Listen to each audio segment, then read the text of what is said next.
بسم اللہ الرحمن الرحیم۔ السلام علیکم ورحمۃ اللہ وبرکاتہ۔ یہ سنہری الفاظ حضرت غوث علی شاہ قلندر قادری رحمۃ اللہ علیہ کے ملفوظات پر مشتمل کتاب تذکرہ غوثیہ سے لیے گئے ہیں۔ ایک روز ارشاد ہوا کہ حضرت امام حسن رضی اللہ تعالی عنہ کا بڑا لنگر خانہ تھا۔ انواع و اقسام کے کھانے پکتے اور غربا و مساکین کھاتے۔ ایک دن ایک مہمان آپ کے دسترخوان پر کھانا کھا کر مسجد میں گیا۔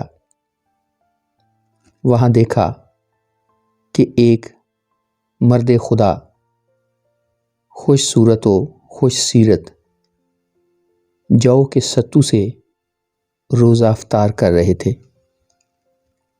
اس شخص نے کہا کہ حضرت، یہاں ایک امیر کا لنگر جاری ہے، مسافرین کے لیے صدائے عام ہے، آپ بھی چلیے اور کھانا تناول فرمائیے۔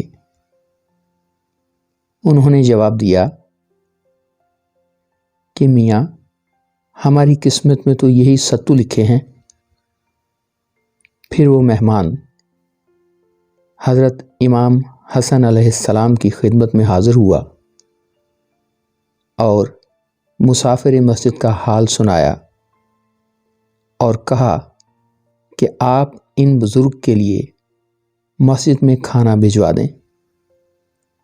حضرت امام آپ دیدہ ہوئے اور فرمایا کہ وہ میرے والد ماجد ہیں، یہ سب ان کے دم قدم کی برکت ہے، لیکن وہ سلطان تسلیم و رضا اور مرد میدان فکر و فنا ہیں، دنیا کا عیش ان کی نظر میں ہیچ ہے۔